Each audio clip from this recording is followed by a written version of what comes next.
Hello everyone, news today के 29 जून और 30 जून के एनालिसिस में आपका स्वागत है। न्यूज़ टुडे जो मैगजीन है, डेली मैगजीन आता है, 3-4 पेज होते हैं, विजन आइज के वेबसाइट पे आता है। जो बच्चे ये देख रहे हैं वो आप इसके कमेंट बॉक्स में या डिस्क्रिप्शन में वो लिंक पेस्ट किया होगा, वहाँ से आप डाउनलोड कर सकते हैं।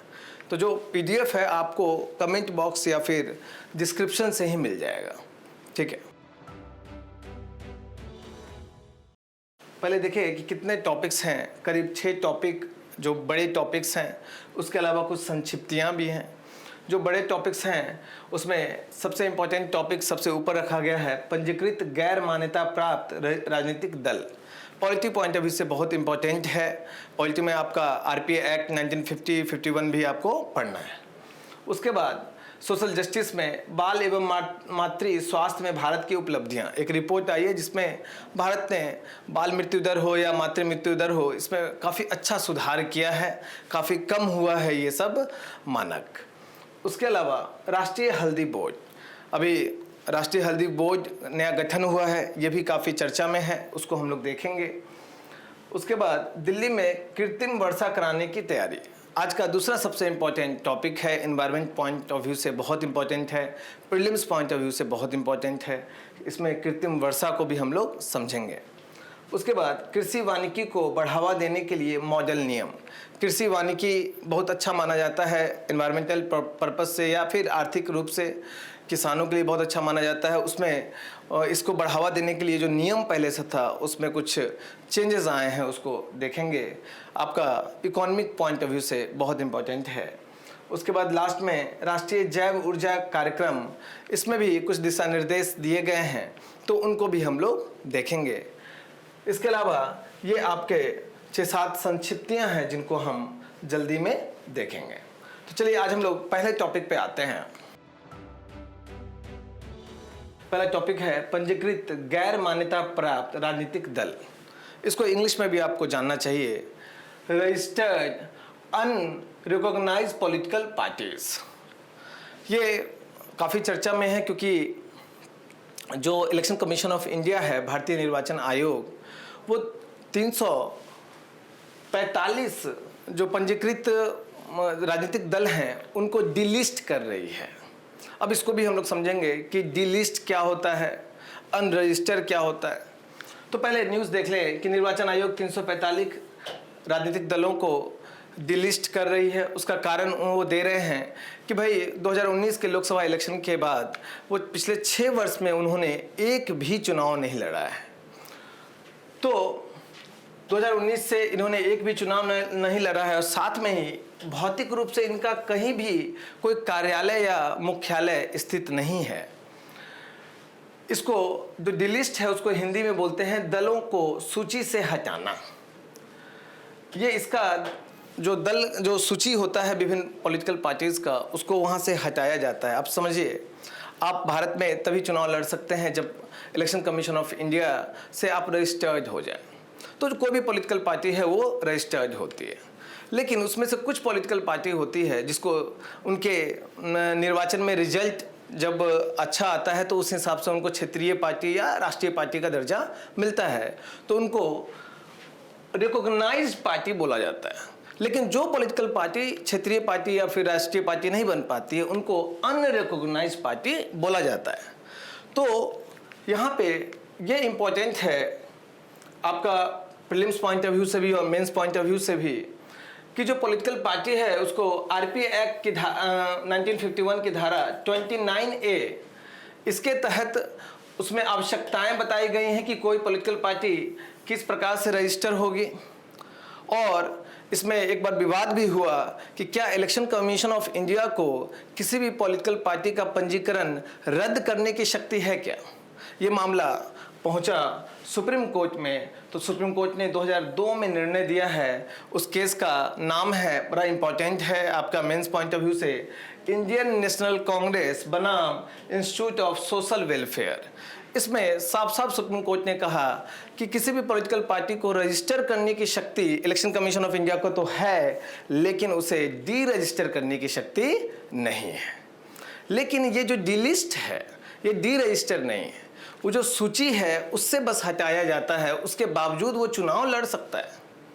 लेकिन जो अन्य पॉलिटिकल पार्टी जो हैं उनके समान उनको सुविधाएं नहीं मिलेंगी। तो यहाँ पे क्यों इनका मान्यता समाप्त किया जा रहा है, उनको डिलिस्ट किया जा रहा है? क्योंकि बहुत सारे पॉलिटिकल पार्टी हैं वो नियमों का पालन नहीं कर रहे हैं।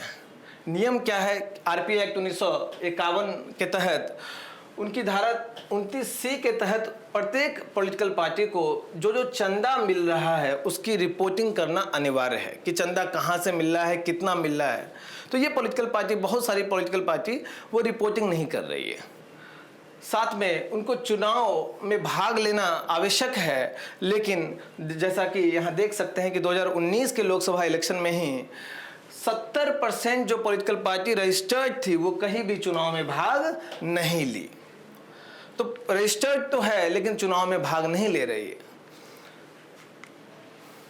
इसके अलावा ये भी देखा गया कि बहुत सारी political party, unrecognised political party वित्तीय अनियमितताओं या फिर जो टैक्स रिबेट होता है, कर छूट होता है, उसका दुरुपयोग कर रही है। उसके संदर्भ में बड़ा इंपॉर्टेंट डेटा है आपके पास मेंस पॉइंट ऑफ व्यू से, जब इसका सवाल आएगा इसको यूज कीजिएगा कि आयकर में जो छूट का क्योंकि पॉलिटिकल पार्टी को टैक्स रिबेट मिलता है, इनकम टैक्स रिबेट मिलता है। अब उसमें देखा गया कि 2019-20 में 219 पॉलिटिकल पार्टी जो रजिस्टर्ड है और 608 करोड़ रुपए का टैक्स रिबेट का दावा किया। यही नहीं, इनमें गंभीर वित्तीय अनियमितताओं को भी देखा गया कि फर्जी रसीद दिखा देना, फर्जी ऐसा रसीद जो कि हम ये सब वस्तु खरीदे हैं इसमें टैक्स रिबेट चाहिए, फंड भेजने के लिए शेल कंपनी बनाना। तो देखा गया है कि बहुत सारे ऐसे पॉलिटिकल पार्टी इसलिए बनाए गए हैं ताकि फंड को इधर उधर किया जा सके और जो लूप होल है टैक्स सिस्टम में उसका दुरुपयोग किया जा सके। तो फिर ये मुद्दा हमेशा न्यूज में रहा है कि आखिर जो पॉलिटिकल पार्टी चुनाव नहीं लड़ रही है, कई वर्षों से चुनाव नहीं लड़ रही है, तो उनको डी रजिस्टर किया जाए। और सुप्रीम कोर्ट ने साफ साफ कह दिया है कि उनको ये शक्ति नहीं है इलेक्शन कमीशन ऑफ इंडिया को इसको डी रजिस्टर करने का। तो इसके संदर्भ में कुछ रिकमेंडेशन है, खासकर विधि आयोग का 255वां जो रिपोर्ट आया उसमें कहा गया कि कोई भी पॉलिटिकल पार्टी अगर 10 वर्षों तक लगातार 10 वर्षों तक चुनाव नहीं लड़ती है तो स्वतः ही उसका डी रजिस्ट्रेशन हो जाए, मतलब पंजीकरण रद्द हो जाए। यही नहीं, इलेक्शन कमीशन ऑफ इंडिया का भी एक ज्ञापन आया 2016 में, उसमें भी इलेक्शन कमीशन ऑफ इंडिया ने कहा कि जो आरपीआई एक्ट है उसमें संशोधन करना चाहिए और हमें शक्ति देना चाहिए, इलेक्शन कमीशन ऑफ इंडिया को शक्ति मिलनी चाहिए ताकि वो पॉलिटिकल पार्टी को डी रजिस्टर कर दे, मतलब उसका पंजीकरण रद्द कर दे। अब एक बार और हम लोग थोड़ा संक्षिप्त रूप से जो राजनीतिक पार्टी का वर्गीकरण देख लें। अगर आपको चुनाव लड़ना है तो रजिस्ट्रेशन तो कराना ही पड़ेगा, पंजीकरण कराना पड़ेगा। तो इसलिए 2 प्रकार है राजनीतिक पार्टी के, एक तो मान्यता प्राप्त राजनीतिक पार्टी और दूसरा गैर मान्यता प्राप्त राजनीतिक पार्टी।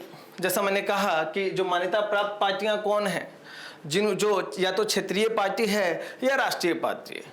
और ये इलेक्शन कमीशन ऑफ इंडिया चुनाव चिन्ह आदेश 1968 के हिसाब से ये डिसाइड करती है कि कौन सी राष्ट्रीय पार्टी है और कौन सी क्षेत्रीय पार्टी है। ये भी डिसीजन के लिए पूरा नॉर्म्स बना हुआ है कि उनका चुनाव में कम से कम इतना सीट आना चाहिए, कम से कम इतना मत प्रतिशत आना चाहिए। वो जो पूरा डिटेल में आपको राष्ट्रीय पार्टी के संदर्भ में पढ़ना पड़ेगा या फिर क्षेत्रीय पार्टी के संदर्भ में बहुत सारे नॉर्म्स हैं। वो नॉर्म्स क्लियर होने पे, वो नॉर्म्स प्राप्त करने पे फिर वो क्षेत्रीय पार्टी या राष्ट्रीय पार्टी बन जाता है। इसके अलावा जो अतिरिक्त उसको लाभ मिलता है कि एक आरक्षित चुनाव चिन्ह है, उस चुनाव चिन्ह पे अगर क्षेत्रीय पार्टी है तो कोई उस पूरे राज्य में दूसरा कोई पॉलिटिकल पार्टी चुनाव नहीं लड़ सकती। अगर राष्ट्रीय पार्टी है तो पूरे देश में उस चुनाव चिन्ह पे चुनाव नहीं लड़ सकती है। यही नहीं, स्टार प्रचारक भी इसको 40 का अनुमति है, 40 स्टार प्रचारक अपना दे सकती है, इलेक्शन कमीशन को लिस्ट दे सकती है। और इसके अलावा अनेक प्रकार के इसको विशेषाधिकार और मान्यताएं मिलती हैं। लेकिन वो पॉलिटिकल पार्टी जो रजिस्टर्ड तो है लेकिन मान्यता प्राप्त नहीं है, मतलब वो क्षेत्रीय या फिर राष्ट्रीय पार्टी नहीं है, तो उसको धारा 29A के तहत पंजीकरण तो करना ही है और किसी भी पॉलिटिकल पार्टी को 29A के तहत तो पंजीकरण करना ही है। लेकिन इसमें जो सभी पॉलिटिकल पार्टी को कर में छूट मिलता है, इसको भी मिलता है। लोकसभा विधानसभा चुनाव या उस दल के सभी उम्मीदवारों के लिए समान चुनाव चिन्ह का उपयोग का अधिकार मिलता है और 20 स्टार प्रचारक की नियुक्ति ये कर सकते हैं। लेकिन जब इसको डिलिस्ट कर दिया जाएगा, पंजीकृत तो रहेंगे लेकिन क्या कर दिया जाएगा, डिलिस्ट कर दिया जाएगा, तो ये सुविधाएं नहीं मिलेंगी। तो ये ध्यान रखना है, ठीक है। और मेंस में काफ़ी इस पे सवाल बन सकता है, तो आपको इसमें मेंस पॉइंट ऑफ व्यू से भी इसको तैयार करना चाहिए। आर्टिकल्स जो भी आएंगे उसको द हिंदू इंडियन एक्सप्रेस में पढ़ते रहना चाहिए। अब हम लोग नेक्स्ट टॉपिक पे आएंगे। सोसाइटी सोशल जस्टिस के पॉइंट ऑफ व्यू से इम्पोर्टेंट है। प्रीलिम्स में इसमें कुछ डेफिनेशंस हैं जो प्रीलिम्स पॉइंट ऑफ व्यू से भी इम्पोर्टेंट है, आपसे पूछा जा सकता है। टॉपिक है बाल एवं मृत्यु स्वास्थ्य में भारत की उपलब्धियां। इसमें संयुक्त राष्ट्र का एक रिपोर्ट आया, वो रिपोर्ट संयुक्त राष्ट्र अंतर एजेंसी ग्रुप्स के द्वारा दिया गया है। रिपोर्ट का नाम भी एक बार देख लें, trends in maternal mortality 2000 to 2023 और levels and trends in child mortality 2024। मतलब एक मातृ मृत्यु दर के लिए एक ट्रेंड्स के लिए एक रिपोर्ट 23 वाला आया और एक बाल मृत्यु दर के लिए 24 में रिपोर्ट आया। अब ये रिपोर्ट में बोला गया है कि वैश्विक स्तर पर मातृ मृत्यु दर और बाल मृत्यु दर में गिरावट आया है, अच्छा खासा गिरावट आया है। और उसी रिपोर्ट में भारत के संदर्भ में भी कुछ ट्रेंड्स बताए गए हैं जो काफ़ी मतलब काफ़ी अच्छा ट्रेंड्स है, क्योंकि वैश्विक औसत से भी काफ़ी अच्छा प्रदर्शन हम लोग किए हैं। जरा देखें क्या क्या ट्रेंड्स हैं। जीरो डोज बच्चों की कमी में बताई गई भारत। अच्छा, हम लोग फोकस करेंगे भारत के संदर्भ में डेटा पे, भारत के संदर्भ में एनालिसिस पे। अब जीरो डोज बच्चों में कमी बताई गई है। पहले तो ये समझें कि जीरो डोज बच्चा है क्या। तो जीरो डोज बच्चा वो है जिसको DTP वैक्सीन की पहली खुराक नहीं मिली है।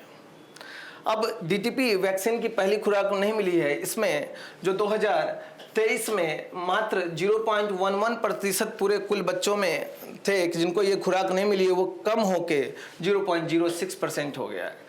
एक साल में ही देखिएगा लगभग आधे आपको घट गया है, तो काफ़ी अच्छा प्रदर्शन है। अब मातृ या बाल मृत्यु दर में भी कमी देखी गई है, उसके संदर्भ में डेटा देखें। MMR मातृ मृत्यु दर से संबंधी है क्या MMR?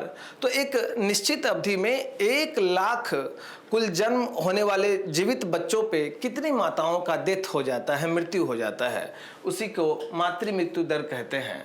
इसमें 1990 के बाद से भारत में 86% की गिरावट आई है। लेकिन वही अगर ग्लोबल एवरेज देखेंगे तो वो गिरावट मात्र 48% है। तो ग्लोबल एवरेज की तुलना में भारत में गिरावट बहुत शानदार है। तो ये एक बहुत अच्छा रिपोर्ट है भारत के संदर्भ में। वही अगर हम लोग 5 वर्ष से कम आयु के बच्चों की मृत्यु दर में देखेंगे, इसको U5MR कहते हैं। पहले है क्या ये समझ लें। U5MR ये किसी विशेष या अवधि में, किसी विशेष वर्ष में या अवधि में 5 वर्ष से कम आयु के जो बच्चे हैं उनकी कितने बच्चों की मृत्यु हो जाती है, 5 वर्ष प्राप्त करने के पहले ही मृत्यु हो जाती है। तो उसके संदर्भ में U5MR उसको कहते हैं। इसमें भी भारत में 78% की गिरावट आई है। वही वैश्विक औसत मात्र 61% है। तो यहाँ भी वैश्विक औसत से हम लोग अच्छा प्रदर्शन काफ़ी हद तक किए हैं। वही नवजात मृत्यु दर का अगर देखें, नवजात मृत्यु दर है क्या कि जन्म से पहले 28 दिनों में कितने बच्चे मर रहे हैं, कितने प्रतिशत बच्चे जन्म के 1 महीना भी पूरा नहीं कर पा रहे हैं, 28 दिनों में ही उसकी मृत्यु हो रही है। उसमें भी 70% की गिरावट आई है, जो वैश्विक औसत से काफ़ी ज़्यादा है। लास्ट है आपका पोलियो मुक्त दर्जा। भारत को 2014 में ही पोलियो मुक्त दर्जा मिल गया और राष्ट्रीय टीकाकरण दिवस की मदद से भारत वो लगातार दर्जा बरकरार किए हुए बनाए हुए है, तो ये भी पोलियो मुक्त स्थिति बनाई रखी गई है, तो ये भी एक बहुत अच्छी बात है। अब सरकार जो सार्वभौमिक टीकाकरण कार्यक्रम सरकार ने प्रारंभ किया था, उसका एक बार देख ले कि प्रदर्शन कैसा रहा है। तो इसमें भी प्रतिवर्ष लगभग 3 करोड़ गर्भवती महिला और 2.5 करोड़ से अधिक नवजात शिशु को निःशुल्क टीकाकरण दिया जा रहा है। और इसका कवरेज 2013 में जहां 6 बीमारी को कवर किया गया था, अब वो बढ़ा के 12 बीमारियों तक कर दिया गया है। सरकार और क्या क्या पहल कर रही है, तो जीरो डोज कार्यक्रम योजना 2024 से प्रारंभ है, वो चल रहा है। इसके अलावा ग्राम स्वास्थ्य और पोषण दिवस मनाया जाता है। मिशन इंद्रधनुष सरकार का सबसे टीकाकरण के संबंध में सबसे फ्लैगशिप ये योजना माना जाता है। उसके अलावा टीकाकरण की जो स्थिति को ट्रैकिंग करने के लिए यूविन प्लेटफॉर्म सरकार लॉन्च की थी। उसके अलावा वैक्सीन झिझक, जो वैक्सीन हेजिटेंसी बोला जाता है कि वैक्सीन नहीं लगाना है, तो वो हेजिटेंसी बोला जाता है, उसको भी निपटने के लिए लगातार सरकार सूचना, शिक्षा और संचार अभियान चला रही है। और आशा वर्कर्स और एएनएम वर्कर्स के मदद से सरकार लगातार नेटवर्क बनाई हुई है, और ताकि अधिक से अधिक बच्चे या माताओं को वैक्सीन लग सके। अब हम लोग नेक्स्ट टॉपिक पे आते हैं, राष्ट्रीय हल्दी बोर्ड। इस बार प्रीलिम्स में सवाल भी पूछा जो आपको हम दिखाएंगे कैसे इस टॉपिक से डायरेक्ट वो रिलेटेड है। ये चर्चा में क्यों है, क्योंकि अभी तेलंगाना के निजामाबाद में, ये भी प्रीलिम्स पॉइंट ऑफ व्यू से इंपॉर्टेंट है, मार्क कर लीजिए, राष्ट्रीय हल्दी बोर्ड के मुख्यालय का उद्घाटन किया गया। इसकी स्थापना की अधिसूचना 2023 में ही जारी की गई थी और उद्घाटन 2025 में अभी किया गया। इसका मुख्य रूप से उद्देश्य क्या है? राष्ट्रीय हल्दी बोर्ड का उद्देश्य है कि जो हल्दी से जुड़ा हुआ कोई भी मामला हो, उसमें दिशा निर्देश देना, उसका हल्दी के उत्पादन को बढ़ाना, निर्यात में बढ़ोतरी करना और हल्दी उत्पादक जो किसान हैं उनकी आय को बढ़ाने के लिए नियमित अंतराल पर दिशा निर्देश करना। उसके अलावा ये बहुत इंपॉर्टेंट है क्योंकि यहाँ पे काफ़ी बच्चे कंफ्यूज हो जाएंगे कि राष्ट्रीय हल्दी बोर्ड, हल्दी लगता है एग्रीकल्चर से संबंधित है, तो किस मंत्रालय से जुड़ा हुआ है? प्रीलिम्स में सवाल पूछेगा तो आप एग्रीकल्चर मिनिस्ट्री, कृषि मंत्रालय कर दोगे, है ना। लेकिन ये कृषि मंत्रालय से संबंधित नहीं है, ये वाणिज्य और उद्योग मंत्रालय के संबंधित है। प्रीलिम्स पॉइंट ऑफ व्यू से बहुत इंपॉर्टेंट है, ठीक है। इस बोर्ड की अब संरचना पे आते हैं। अध्यक्ष केंद्र सरकार द्वारा नियुक्त किया जाएगा, लेकिन इसमें सदस्य में आयुष मंत्रालय के सदस्य होंगे। अब आयुष मंत्रालय क्यों यहाँ डाला गया? क्योंकि आयुष मंत्रालय, उसमें हल्दी का हम लोग आयुर्वेद में बहुत ज़्यादा यूज करते हैं, तो उससे भी ये कनेक्टेड है। उसके अलावा केंद्र सरकार के अनेक विभाग हैं, जैसे औषध विभाग, कृषि और किसान कल्याण विभाग, वाणिज्य और उद्योग विभाग, इनके प्रतिनिधि होंगे। और 3 राज्यों से रोटेशन आधार पर राज्य सरकारों के वरिष्ठ अधिकारी भी इसमें शामिल होंगे। इसमें अनुसंधान में शामिल जो राष्ट्रीय और राज्य संस्थान हल्दी किसानों के निर्यातकों के प्रतिनिधि भी इसमें शामिल होंगे, और वाणिज्य विभाग द्वारा नियुक्त एक सचिव भी इस बोर्ड में शामिल होगा। इसमें सबसे इंपॉर्टेंट पार्ट है कि भाई किस मंत्रालय के अंतर्गत ये बोर्ड होगा, क्योंकि अधिकतर बच्चों को इसमें कंफ्यूजन होगा। हल्दी के बारे में जानें, भारत की क्या स्थिति है हल्दी के संदर्भ में। भारत हल्दी का सबसे बड़ा उत्पादक है, उपभोक्ता भी सबसे बड़ा है और साथ में निर्यातक भी है। जैसे दलहन के संदर्भ में सबसे बड़े उत्पादक हैं, सबसे बड़े उपभोक्ता हैं, लेकिन सबसे बड़े आयातक है, निर्यातक नहीं है। हल्दी में हम लोग सबसे बड़े निर्यातक भी हैं। ये जो है हल्दी 20 से अधिक राज्यों में विभिन्न कम से कम 30 किस्म की उगाई जाती है। इसका वैश्विक हल्दी उत्पादन में भारत का हिस्सा 2/3 से भी ज़्यादा 70% है। उसमें सबसे प्रमुख राज्य जो हैं तेलंगाना, महाराष्ट्र, तमिलनाडु, आंध्र प्रदेश, ये प्रमुख राज्य मिलके भारत के कुल उत्पादन का 2/3 के आसपास उत्पादन करता है। और देख सकते हैं तेलंगाना का सबसे प्रमुख स्थान है, इसलिए ये बोर्ड का स्थापना भी निजामाबाद जो तेलंगाना में है वहीं किया जा रहा है। हल्दी के वैश्विक व्यापार में भारत का 62% से अधिक हिस्सेदारी है और प्रमुख निर्यातक बाजार में बांग्लादेश, यूएई, यूएसए और मलेशिया शामिल है। ये भी आपको प्रीलिम्स पॉइंट ऑफ व्यू से इम्पोर्टेंट है। भारत में कुछ हल्दियों को जीआई टैग भी दिया गया है, जैसे सांगली हल्दी, वाइनगांव हल्दी जो महाराष्ट्र में है, उसके अलावा तमिलनाडु का इरोज मंजल हल्दी और लाकाडोंग हल्दी मेघालय का, ये सब जीआई टैग में है। तो प्रीलिम्स में जीआई टैग भी आपसे पूछा जाता है। देखिए इसी बार 2025 के प्रीलिम्स में सवाल पूछा है, आप लोग कमेंट बॉक्स में आंसर जरूर इसका देंगे, है ना। इस बार का प्रीलिम्स का सवाल है 2022-23 के दौरान हल्दी के बारे में निम्नलिखित कथनों पर विचार कीजिए। भारत विश्व में हल्दी का सबसे बड़ा उत्पादक निर्यातक है। मैंने क्या बताया, याद कीजिए। भारत में हल्दी की 30 से अधिक किस्में उगाई जाती है। देखिए भारत में महाराष्ट्र, तेलंगाना, कर्नाटक, तमिलनाडु प्रमुख हल्दी उत्पादक राज्य हैं। आप समझ गए होंगे इसका आंसर क्या है, कमेंट बॉक्स में जरूर दीजिएगा। और इसी बार प्रीलिम्स का सवाल है ये। अब हम लोग नेक्स्ट टॉपिक कृत्रिम वर्षा, आर्टिफिशियल रेन को देखेंगे। जो दिल्ली में प्रदूषण की बहुत भयावह स्थिति है, दुनिया में जो विभिन्न कैपिटल्स हैं, राजधानी है जहाँ पे, उसमें दिल्ली सबसे प्रदूषित राजधानियों में से आता है। और आपको पता है कि हर वर्ष वायु प्रदूषण के कारण कितने लोगों को बीमारियाँ होती हैं। तो इसी प्रदूषण को कम करने के लिए शुरू से काफ़ी विश्लेषक ये कहते रहे हैं कि भाई आर्टिफिशियल रेन करा दीजिए, है ना। खासकर कब, जब आपका जब ठंड का सीजन होता है और बड़े स्तर पे कोहरा होता है, वो स्मॉग के रूप में बन जाता है, जो बहुत ज़्यादा द्वितीयक प्रदूषक बन जाता है। आज द्वितीयक प्रदूषक टॉपिक भी हम लोग थोड़ा देखेंगे। तो दिल्ली में पहली बार कृत्रिम वर्षा कराने की तैयारी चल रही है और ये भारत में पहली बार कृत्रिम वर्षा होगी, सिर्फ दिल्ली की बात नहीं है। अगर ये होती है तो भारत में पहली कृत्रिम वर्षा होगी। दिल्ली सरकार वायु प्रदूषण से निपटने के लिए पहली बार क्लाउड सीडिंग तकनीक, ये क्लाउड सीडिंग तकनीक को ही बोला जाता है कृत्रिम वर्षा, कराने जा रही है। और इसमें आईआईटी कानपुर के वैज्ञानिक, आईआईटी कानपुर का सहयोग लिया जा रहा है।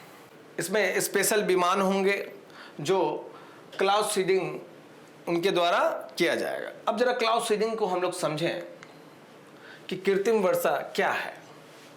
तो कुछ केमिकल्स को बादल के ऊपर गिराया जाता है ताकि वो अधिक से अधिक वर्षा जल को आकर्षित करते हैं और ये विभिन्न वर्षा की बूंदें जब आपस में टकराती हैं, बड़ी बूंद बनती हैं, वजन होता है, तो फिर वो बड़ा तेज बारिश होता है। तो वो chemical silver iodide, potassium iodide और शुष्क बर्फ, ड्राई आइस, इनका छिड़काव किया जाता है। और ये छिड़काव जो है जलवाष्प को आकर्षित करते हैं, वर्षा के लिए न्यूक्लियाई केंद्रक का काम करते हैं और इनके आसपास बादलों का निर्माण होता है। क्लाउड सीडिंग जो कृत्रिम वर्षा है उसके दो प्रकार हैं। एक तो है हाइग्रोस्कोपिक क्लाउड सीडिंग, दूसरा है ग्लेशियोजेनिक क्लाउड सीडिंग।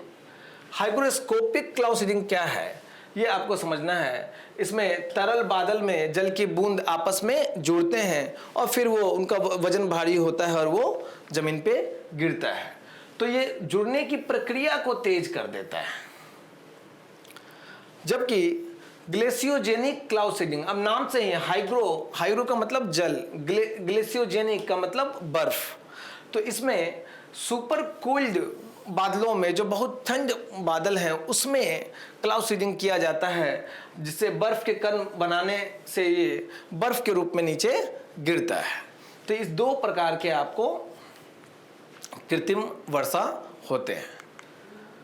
अब जरा इसका एक बार संक्षिप्त रूप से समझ लें कि क्या लाभ है। बहुत जगह ऐसा है जैसे प्रदूषण को नियंत्रित करना, दुबई में क्लाउड सीडिंग किया गया, कृत्रिम वर्षा किया गया ताकि प्रदूषण कम हो। या फिर आपका बहुत जगह ऐसे जहाँ सूखा पड़ रहा है तो वहाँ कृत्रिम वर्षा कराई जा सकती है, उससे किसानों को लाभ होता है, अर्थव्यवस्था को लाभ होता है। ऐसा भी हो सकता है कि आपका कहीं पे बहुत ज़्यादा फॉरेस्ट फायर हो गया, जैसे लॉस एंजलिस फॉरेस्ट फायर अभी हुआ था, तो वहाँ कृत्रिम वर्षा करा के उस फॉरेस्ट फायर पे जंगल की आग को नियंत्रित किया जा सकता था। लेकिन इसके संदर्भ में कुछ चिंताएं भी हैं, क्योंकि जो नेचुरल प्रोसेस है उसको आज तक हम लोग डिटेल में समझ नहीं पाए। उसमें अगर मानवीय हस्तक्षेप होता है और वो अनियंत्रित हो जाता है, बारिश की जगह बड़े स्तर पे आंधी तूफान और बादल फटने जैसी घटना हो सकती है, तो बड़े स्तर पे बाढ़ और भूस्खलन का खतरा बढ़ जाता है। साथ में जैसा मैंने बताया कि प्राकृतिक मौसम प्रणाली में जो हस्तक्षेप कर रहे हैं, तो इससे नेचुरल प्रोसेस बाधित होगा। तो कहीं पे हो सकता है ज़्यादा बारिश हो और कहीं पे बारिश होने वाला था नेचुरली, तो वहाँ सूखा पड़ जाए। इसका भी एक बहुत बड़ा डर है। इसके अलावा पर्यावरण को नुकसान हो सकता है। जो आप केमिकल का छिड़काव कर रहे हो बारिश के साथ नीचे गिरेगा, वो आपके जल को, आपके भूमि को प्रदूषित करेगा, जल निकाय को प्रदूषित करेगा। यही नहीं, वो पेड़ पौधे और मानव जीव जंतु सबके लिए हानिकारक हो सकता है। तो ये बड़ा इंपॉर्टेंट है कि आपको जो ये करना है पूरा वैज्ञानिक रिसर्च के साथ, इसके पूरे इन्वायरमेंटल इम्पैक्ट असेसमेंट करके इसको करना है। प्रीलिम्स में भी इस पे सवाल इसी बार 25 में सवाल पूछा गया। यूपीएससी कंफ्यूज करने के लिए जानबूझ के बड़ा क्लोज आंसर दिया है। वायु प्रदूषण को कम करने हेतु कृत्रिम वर्षा कराने के तरीकों में किन का प्रयोग होता है? सिल्वर आयोडाइड और पोटेशियम आयोडाइड, सिल्वर नाइट्रेट और पोटेशियम आयोडाइड। अब देखिए आयोडाइड और नाइट्रेट को चेंज कर रहा है, सिल्वर नाइट्रेट, पोटेशियम क्लोराइड। अब अभी मैंने आपको पढ़ाया है, खुद भी इसको अटेम्प्ट कीजिए, आसान है। अगर दिक्कत है तो वीडियो में थोड़ा पीछे जाके देख लीजिए मैंने क्या बोला है, किसको अंडरलाइन किया है। इस बार प्रीलिम्स में सवाल था, ठीक है? तो इसको कमेंट बॉक्स में इसका आंसर जरूर लिखिए। नेक्स्ट टॉपिक पे आते हैं। कृषि वानिकी के संदर्भ में ये टॉपिक है। कृषि वानिकी आपका एनवायरनमेंट में या फिर इवन इकोनॉमी में एग्रीकल्चर सेक्शन है, उसमें पढ़ना होता है। तो उसको बढ़ावा देने के लिए कुछ मॉडल नियम बनाए गए हैं। तो होता क्या है कि पहले तो ये समझ लें कृषि वानिकी है क्या। तो जब एग्रीकल्चर, कृषि के साथ अगर हम पेड़ पौधा भी लगाएं, पेड़ पौधा कहाँ, उसके मेड़ पे लगा सकते हैं या बीच में रो में लगा सकते हैं। तो फसल के साथ साथ अगर हम पेड़ पौधा भी लगाएं तो उसको कृषि वानिकी कहते हैं। अब कृषि वानिकी में क्या होता है कि जो पेड़ बड़े बड़े हैं उसको जब काटना है तो उसी से किसान को लाभ होगा। वो लगाया जा रहा है ताकि वो बड़ा हो और आने वाले 6-7 साल 10 साल में काट के उसको टिम्बर के रूप में बेचा जाएगा, तो फिर वो उससे लाभ प्राप्त होगा। लेकिन वहाँ पे फिर रोल आ जाता है एनवायरमेंटल जो डिपार्टमेंट है, पर्यावरण से संबंधित डिपार्टमेंट है, उनका ऑब्जेक्शन आ जाता है कि आप वृक्ष काट रहे हो। तो इसी को सरल करने के लिए ये लाया गया है ताकि वृक्षों की कटाई, कृषि वानिकी का वृक्षों की कटाई आसान बन सके और कृषि वानिकी प्रक्रिया को सरल बनाया जा सके। इसीलिए मॉडल नियम आए हैं। इसमें राज्य स्तरीय समिति बनाई जाएगी जो टिम्बर आधारित उद्योग जो है उसके स्थापना ये विनियमन दिशा निर्देश के तहत गठित जो राज्य स्तरीय समिति है वो सुझाव देगी राज्य सरकार को कृषि वानिकी को बढ़ावा देने के लिए। इसमें जो भी किसान वृक्षारोपण कर रहे हैं अपने खेत में, उनको पहले पंजीकरण कराना पड़ेगा और अगर जब वृक्ष को काटना है तो उसमें अनुमति लेनी पड़ेगी सरकार से। तो जो अनुमति लेनी पड़ेगी उसमें भी 2 क्राइटेरिया है कि अगर 10 से कम ही वृक्ष हैं, अगर खेत में 10 से कम ही वृक्ष हैं तो बस नो ऑब्जेक्शन सर्टिफिकेट उनको लेना होगा। लेकिन अगर 10 से ज़्यादा पेड़ हैं तो उनको कटाई परमिट लेना पड़ेगा, फेलिंग परमिट लेना पड़ेगा। कृषि वानिकी मैंने आपको बताया कि वृक्ष और फसलें साथ में उगाई जाती है। इसमें विभिन्न प्रकार भी है, आप नाम से समझ सकते हो। जैसे एग्री सिल्वीकल्चर, सिल्वीकल्चर वानिकी को कहते हैं। एग्री मतलब एग्रीकल्चर संबंधित है, फसल से संबंधित है। तो फसल और वृक्ष जब साथ में लगा रहे हो, एग्री सिल्वीकल्चर। अब है सिल्वो पास्चर, सिल्वी मतलब वानिकी, पास्चर मतलब जो जानवरों के लिए, मवेशियों के खाने के लिए जो मैदान होते हैं उसको पास्चर कहते हैं। तो वृक्ष प्लस पशुपालन साथ कर रहे हो, पशुपालन के लिए जो घास लगाना है या पशुओं के चारा लगाना है वो साथ में कर रहे हो। अगला है एग्रो सिल्वो पास्चर। एग्रो मतलब फसल, सिल्वो मतलब वानिकीकरण और पास्चर मतलब आपका पशु या चारागाह। तो ये तीनों कर रहे हो तो उसको एग्रो सिल्वो पास्चर कहते हैं। भारत में अभी कृषि वानिकी के संदर्भ में जितना जो कृषि योग्य भूमि है भारत के, माफ कीजिएगा, कुल भौगोलिक क्षेत्र का 8% से अधिक भूमि पे कृषि वानिकी हो रही है। सरकार का कहना है कि सरकार के अनुसार अगर कोई भी कृषि भूमि है जिसमें 10% क्षेत्रफल से ज़्यादा क्षेत्र में अगर वृक्ष लगा हुआ है तो उसको कृषि वानिकी के अंतर्गत माना जाता है। सरकार ने इसको बढ़ावा देने के लिए राष्ट्रीय कृषि वानिकी नीति 2014 प्रारंभ किया था। इसके अलावा कृषि वानिकी उप मिशन भी शुरू किया गया, वो राष्ट्रीय सतत कृषि मिशन के तहत संचालित किया जा रहा है इसको। फिर नीति आयोग ने ग्रो पहल शुरू किया, इसमें कृषि वानिकी प्रारंभ करने के लिए जो बंजर भूमि है उनको कृषि वानिकी में तब्दील करने के लिए शुरू किया गया था।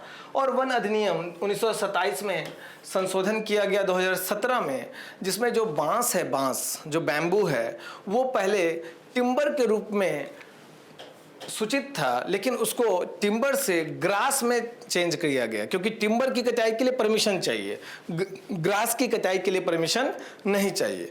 तो बांस जहाँ पे, बैम्बू जो कृषि वानिकी में बड़े स्तर पे यूज होता है, तो उसको परिवहन और उसकी कटाई आसान बनाने के लिए उसको वृक्ष से घास की श्रेणी में लाया गया। और आपको बता दूं, चाहे गन्ना हो या बांस हो, ये सब घास की प्रजाति ही मानी जाती है।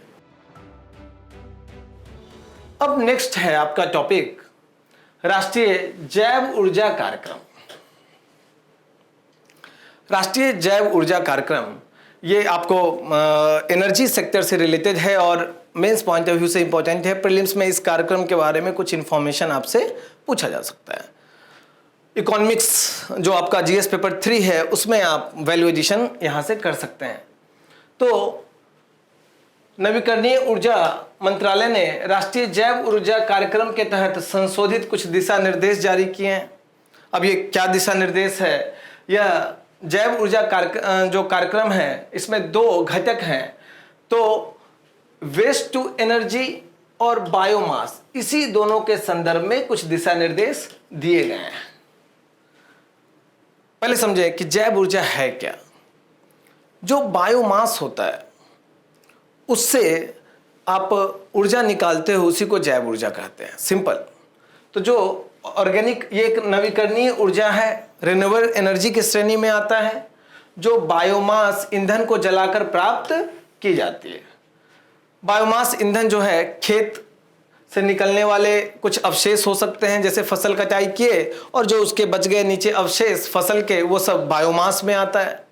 ये बायोमास फसल का जो, जैसा मैंने कहा कि बचा हुआ पार्ट है, या फिर बहुत बार ऐसे अनाज जो सड़ गए हैं वो सब भी बायोमास में आता है। घरों से निकलने वाले जैविक कचरे, ऑर्गेनिक जो कचरे हैं, वेस्ट हैं, वो बायोमास में आता है। तो ये सब को जला के आप एनर्जी निकालते हो, इसी को जैव ऊर्जा कहते हैं। अब इसके संदर्भ में इसकी शुरुआत 2022 में हुई थी और इसका पहला चरण अभी 5 साल के लिए 2021 से लेकर 2025-26 तक चलेगा। इसका उद्देश्य ये है कि ग्रामीण क्षेत्र में जो अतिरिक्त बायोमास है उससे एनर्जी निकाला जाए, ताकि जो ग्रामीण क्षेत्र के लोग हैं, किसान हैं, उनकी आय में वृद्धि हो। इसमें केंद्रीय वित्तीय सहायता देने का प्रावधान है। प्रोजेक्ट आधारित सहायता केस दर केस दिया जाएगा। लेकिन इम्पोर्टेंट ये है कि जो पिछड़ा क्षेत्र है, खासकर जो नॉर्थ ईस्ट का क्षेत्र है या फिर शेड्यूल कास्ट, शेड्यूल ट्राइब से संबंधित व्यक्ति ये प्रोजेक्ट लगा रहा है तो उसको 20% अधिक वित्तीय सहायता केंद्र सरकार द्वारा दी जाएगी। इसमें जो राष्ट्रीय जैव ऊर्जा कार्यक्रम है, इसमें 3 प्रमुख घटक हैं। पहला तो waste to energy program, biomass कार्यक्रम और बायोगैस कार्यक्रम। वेस्ट टू एनर्जी जो प्रोग्राम है, इसमें क्या है, जो शहरी या औद्योगिक कचरा है या फिर कृषि अवशिष्ट है, इन सब को जला के आप बायोगैस या बायो सीएनजी या बिजली या सिन गैस बनाने की जो परियोजना है, ये आपको वेस्ट टू एनर्जी कहलाती है। जला के विद्युत बनता है, लेकिन आप इसको विभिन्न रासायनिक प्रक्रिया से आप बायोगैस या फिर सिन गैस में भी तब्दील कर सकते हो। अगला है बायोमास कार्यक्रम। इसमें क्या है कि जो बायोमास है, जो ये जैविक पदार्थ हैं, इनको विभिन्न रासायनिक प्रक्रिया से, भौतिक प्रक्रिया से सुखा के इनके बिस्किट बनाना या पैलेट्स बनाना, ताकि इनका कहीं और उपयोग ईंधन के रूप में हो सके। अगला है बायोगैस कार्यक्रम। इसमें जो ये कुकिंग गैस है या छोटे बिजली उपकरण है के ऊर्जा या फिर स्वच्छता में सुधार, इसमें जो आपका कुकिंग गैस बनाना या छोटे बिजली उपकरण को चलाने के लिए बायोगैस कार्यक्रम इसका एक घटक है। आपको ये प्रीलिम्स पॉइंट ऑफ व्यू से सबसे इंपॉर्टेंट ये है, यूपीएससी इस तरीके के सवाल पूछता है कि बायोगैस में कौन कौन से गैस होते हैं। इसमें बायोगैस में 95% मीथेन और कार्बन डाइऑक्साइड होता है। ये तो लगभग लोगों को पता है, लेकिन सबसे इंपॉर्टेंट है कि इसमें और कौन से गैस होते हैं। तो इसमें थोड़ी थोड़ी मात्रा में नाइट्रोजन, हाइड्रोजन सल्फाइड और ऑक्सीजन भी पाया जाता है। तो प्रीलिम्स में इन्वायरमेंट में ऐसे सवाल आपसे पूछे जाते हैं, जैसे एलपीजी में कौन कौन सा गैस होता है, बायोगैस में कौन कौन सा गैस होता है, तो आपसे पूछा जा सकता है। अब ये जो दिशा निर्देश जारी किया गया, इसमें 3 घटक थे, उसमें 2 घटक के लिए दिशा निर्देश है, वेस्ट टू एनर्जी प्रोग्राम और बायोमास प्रोग्राम के संदर्भ में। ये दिशा निर्देश इसलिए दिया गया ताकि वेस्ट टू एनर्जी जो कोई प्रोजेक्ट बनाए, वो छोटे प्रोजेक्ट होते हैं, बहुत बड़े प्रोजेक्ट नहीं होते हैं, एमएसएमई क्षेत्र में हो, ताकि आसानी से शुरुआत कर सके। कोई बड़ा भी प्रोजेक्ट बना रहा है तो उसको जो शुरुआत करने की प्रक्रिया है प्रोजेक्ट का, वो आसान हो सके। उसके अलावा इसको आर्थिक जो सहायता दी जाएगी, उसमें 2 चरण में सहायता दी जाएगी। पहले चरण में 50% और बाद में अगर आपने 80% क्षमता पूरा कर लिया है जो आपने टारगेट किया था, तो बचा हुआ शेष राशि दिया जाएगा। लेकिन जो बायोमास प्रोग्राम है, इसमें भी आपका ब्रिकेट या पैलेट, जो मैंने कहा बिस्किट, या फिर उसको अलग अलग रूप में, ठोस रूप में बायोमास बनाया जाता है, तो उसको बनाने वाला आप संयंत्र लगा रहे हैं, तो उसका लगाने का जो प्रक्रिया है उसको सरलीकरण किया जाए। यही नहीं, बायोमास प्रोग्राम में ये बड़ा इंपॉर्टेंट है कि जो बड़े स्तर पे तकनीक का एकीकरण करे, और ये एकीकरण करने का तरीका इंटरनेट ऑफ थिंग्स से किया जाता है। जैसे आर्टिफिशियल इंटेलिजेंस का यूज करना, 5G तकनीक का उपयोग करना, तो इन सब तकनीक से ऑटोमेशन का यूज करना, ये प्रणाली विकसित किया जा सकता है। दिल्ली एनसीआर का रीजन पराली जलाने से बड़ा प्रदूषित होता है हर साल, तो उस पराली जलाने को हतोत्साहित करने का भी सरकार प्रयास कर रही है। उसके लिए जो पराली हैं, इनको खेतों से निकाल कर बायोमास के फॉर्म में बदलने का सरकार का प्रयास है। तो वो सब भी सरकार यहाँ पे प्रोत्साहन दी है दिशा निर्देश में। तो प्रीलिम्स पॉइंट ऑफ व्यू से जो इम्पोर्टेंट था मैंने आपको बताया, उसको ध्यान रखिएगा। ये डॉक्यूमेंट में भी आप, मुझे लगता है, प्रिंट आउट निकाल के पढ़िए, अंडरलाइन कीजिए, बाद में रिवीजन कीजिए, तो प्रीलिम्स में हेल्प मिलेगा। अब हम लोग संक्षिप्त सुर्खियों को देखते हैं। सबसे पहले संक्षिप्त सुर्खी रेमिटेंस के संबंध में है, इकोनॉमी से रिलेटेड है, इवन आईआर से भी रिलेटेड है आपका। ये, इसको हिंदी में विप्रेशन बोलते हैं। रेमिटेंस है क्या? वो भारत के भीतर बाहर से, या तो भारतीय या गैर भारतीय, बाहर से जो पैसा भेजता है भारत में, उसको रेमिटेंस कहते हैं। तो आरबीआई का एक रिपोर्ट अभी पब्लिश हुई है, उसके अनुसार पिछले वर्ष की तुलना में रेमिटेंस में 14% की बढ़ोतरी हुई है और ये बढ़ोतरी होके अपने रिकॉर्ड स्तर 135 बिलियन डॉलर से अधिक पहुंच गया है। दुनिया में सबसे ज़्यादा रेमिटेंस प्राप्त करने वाले देश भारत है, नंबर 1 पे है रेमिटेंस के संदर्भ में। ये रेमिटेंस देखिए 2016-17 में 2016-17 जो वित्तीय वर्ष था उसमें मात्र 61 बिलियन डॉलर था, अब वो डबल से भी ज़्यादा हो गया है, 135 बिलियन डॉलर पहुंच गया है। ये रेमिटेंस का काफ़ी महत्व है। 2024-25 में ही देख लीजिएगा कि जो भारत का चालू खाता जो अकाउंट था, करेंट अकाउंट इनफ्लो, उसका टोटल 10% हिस्सा यही रेमिटेंस आपका कैटर करता है। यही नहीं, जो व्यापार घाटा, भारत में जो वस्तु के संदर्भ में व्यापार घाटा काफ़ी अधिक है, लेकिन ये रेमिटेंस 47% व्यापार घाटा को मैनेज करता है। इसके अलावा जो नेट एफडीआई है भारत में, उससे कई गुना ज़्यादा आपको रेमिटेंस मिलता है। तो जो बैलेंस ऑफ पेमेंट आप पढ़ते हैं इकॉनमी में, उसके लिए बहुत इम्पोर्टेंट है। यहाँ तक कि भारत का जो खजाना है अंतर्राष्ट्रीय मुद्रा का, उसको बढ़ाने में बहुत बड़ा रोल इस रेमिटेंस का है। अब हम लोग नेक्स्ट टॉपिक पे आते हैं। वो नेक्स्ट टॉपिक है India energy stack. India energy stack, अभी ऊर्जा मंत्रालय ने इंडिया एनर्जी स्टैक की रूपरेखा तैयार की है और ये एक टास्क फोर्स भी गठन किया है। इंडिया एनर्जी स्टैक बनाया जाएगा। ये है क्या? यह डिजिटल पब्लिक इंफ्रास्ट्रक्चर है। क्या है ये? एक प्रकार का डिजिटल पब्लिक इंफ्रास्ट्रक्चर है जहाँ पे एक एनर्जी संबंधित सभी डेटा आपको ऑनलाइन एक प्लेटफॉर्म पे रहेगा। जैसे जितने ग्राहक हैं भारत में एनर्जी के, मतलब चाहे घरेलू हो या फिर औद्योगिक ग्राहक हो, कमर्शियल हो, सबका मीटर का डेटा वहाँ पे होगा। जितने जो एनर्जी उत्पादक हैं, जो एनर्जी प्रोड्यूसर हैं, उनके डेटा होंगे। जो वितरण कंपनी होगा उसका डेटा होगा। जितने डिस्कॉम्स हैं उनके डेटा होंगे और एक जगह से एनालिसिस और मॉनिटर किया जा सकता है। उसी के लिए इंडिया एनर्जी स्टैक बनाने का बात चल रहा है। यह जो इंडिया एनर्जी स्टैक है, यह उपभोक्ता संसाधनों और लेन देन के लिए सबके लिए एक विशिष्ट आईडी देगा और रियल टाइम आधार पे निगरानी और मॉनिटर तो करेगा ही और सहमति आधार पे शेयरिंग करेगा। सभी प्रकार के सिस्टम को आपस में जोड़ेगा। ठीक है। नेक्स्ट है एक्सोप्लैनेट।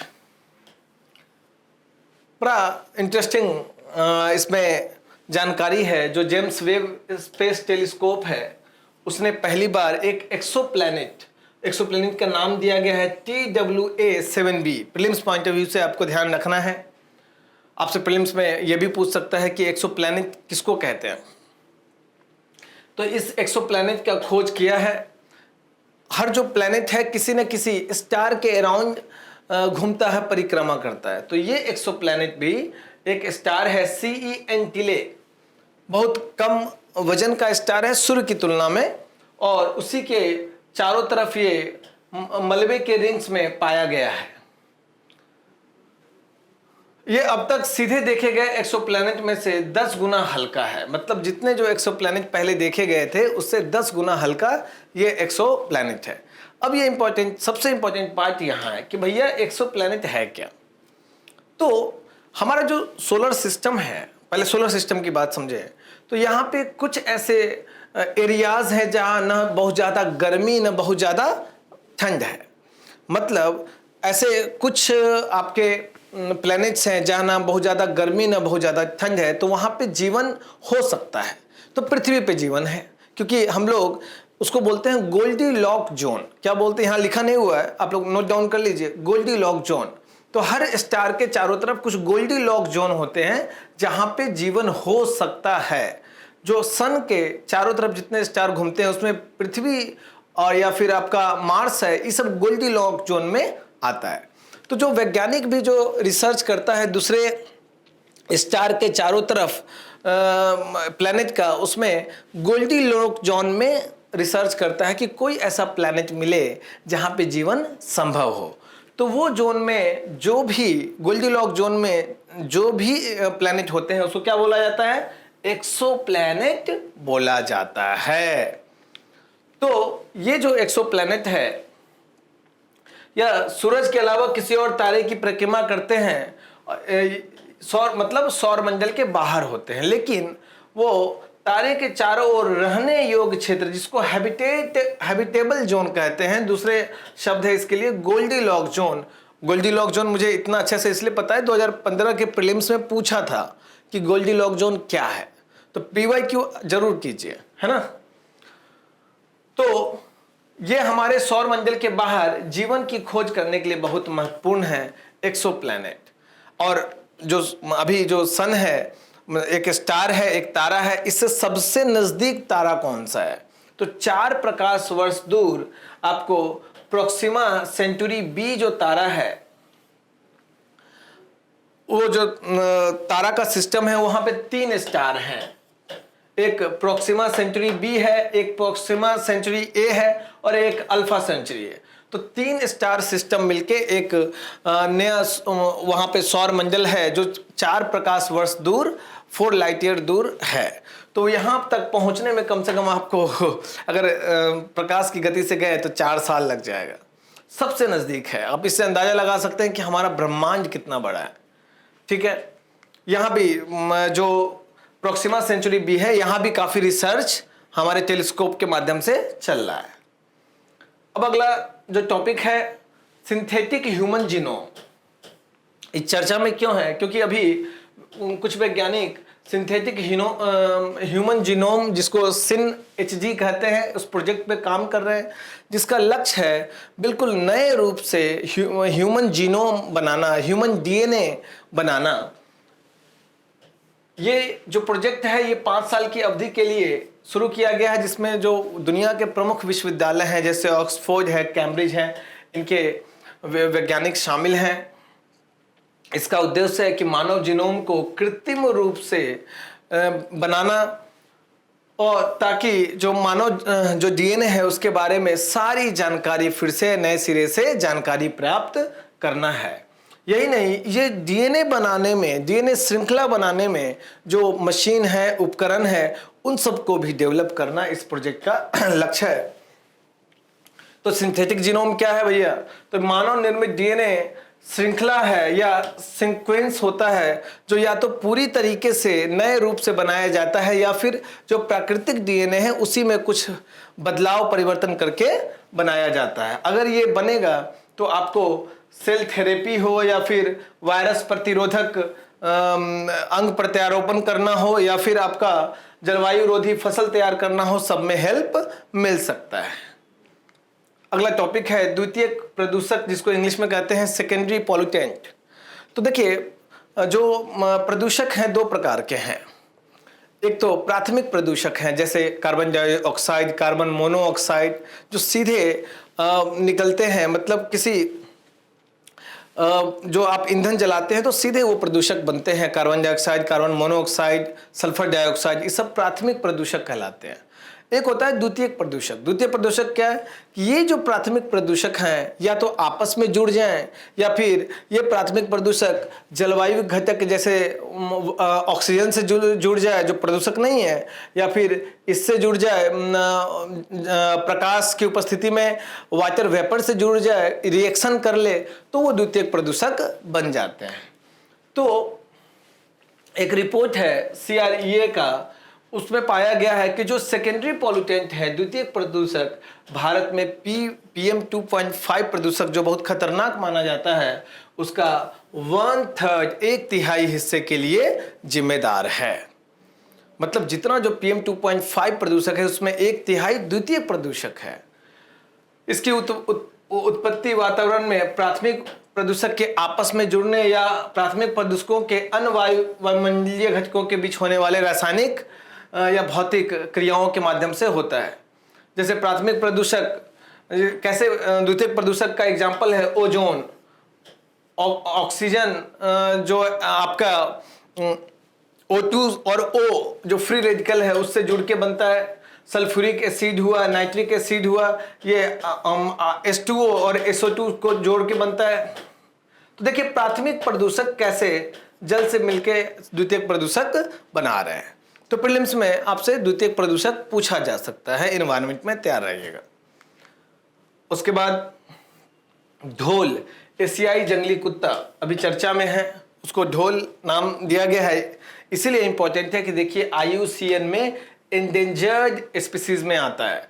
आपके वन्यजीव संरक्षण अधिनियम जो सबसे महत्वपूर्ण है उसकी अनुसूची 2 में आता है।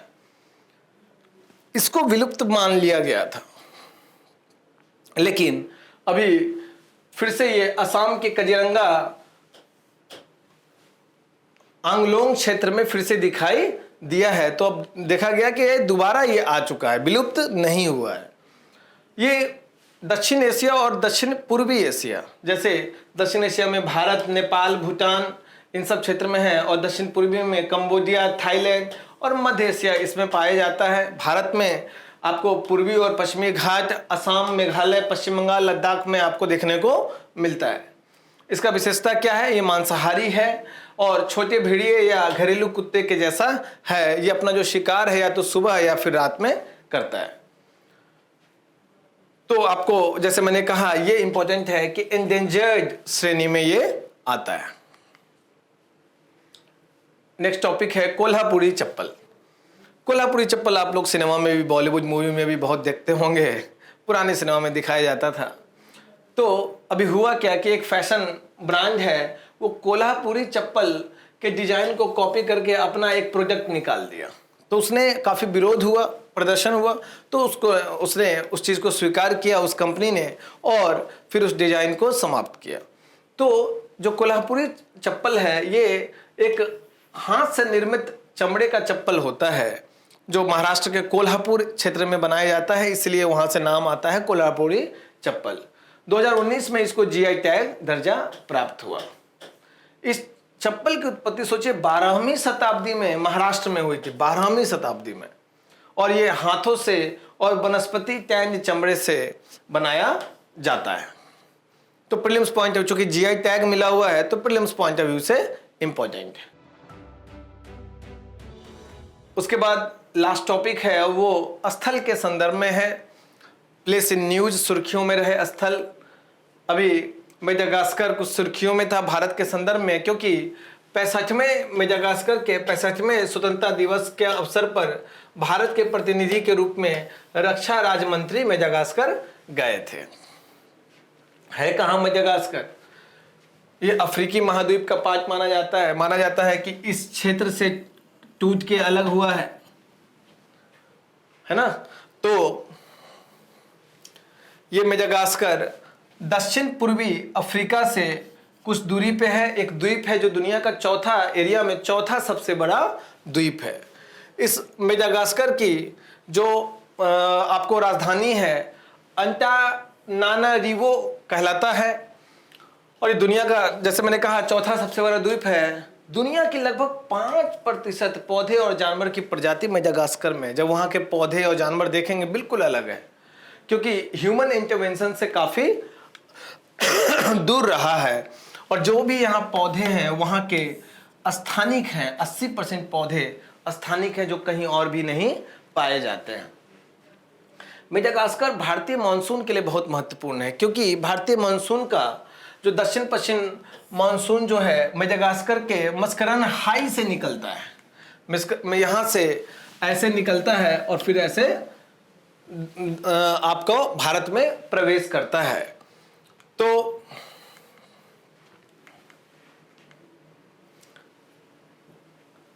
ये मस्करीन हाई की वजह से होती है, और फिर दक्षिण पूर्वी पवनें सोमालिया की तरफ से बहती है। जब इक्वेटर पे जाता है तो वो पार करते हुए दक्षिण पश्चिम पवन में बदल जाता है, और फिर सितंबर में तिब्बत से फिर वो वापस आता है और मानसून पवन में मेडागास्कर पे आके वापस आ जाता है। तो पूरा एक साइकिल कंप्लीट करता है।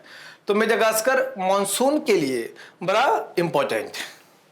ये ऐसे भी इंपॉर्टेंट है, IR पॉइंट ऑफ व्यू से, international relation point of view से बड़ा इंपॉर्टेंट है, क्योंकि भारत ये आपको इंडियन ओशियन जो है इसका माना जाता है नेट सिक्योरिटी प्रोवाइडर। यहाँ पे हिंद महासागर में सबसे प्रमुख देश, सबसे शक्तिशाली देश भारत है। तो यहाँ पे आपको मॉरिशस है, यहाँ पे सिसिली द्वीप है जहाँ भारत ने अपना एक बेस बनाया है, वहीं पे मेडागास्कर है। तो ऐसे भी आपको इंडियन ओशियन में सारे द्वीप का, यहाँ बगल में कोमोरोस द्वीप भी है, मैपिंग करने की आवश्यकता है। मालदीव्स है, कोमोरोस है, हमेशा चर्चा में रहता है। यहाँ डिगो गैसिया है, छागोस द्वीप है, इन सब द्वीप का जरूर आप मैपिंग कीजिएगा। तो आज के जो सारे टॉपिक्स थे आज यहाँ समाप्त होते हैं। अभी आपको स्क्रीन पे बहुत सारे questions prelims point of view से दिखेंगे, उसको सॉल्व कीजिए और उसके आंसर्स को कमेंट बॉक्स में ज़रूर लिखिए। मैं सारे कमेंट पढ़ता हूं तो आपका जो आंसर है उसको पढ़ूंगा। और जो भी बच्चे जिनको पीडीएफ चाहिए तो आप डिस्क्रिप्शन में या फिर कमेंट में, पहला कमेंट है उसमें लिंक दिया हुआ है, वहाँ से इसका पीडीएफ डाउनलोड कर लीजिए। Thank you.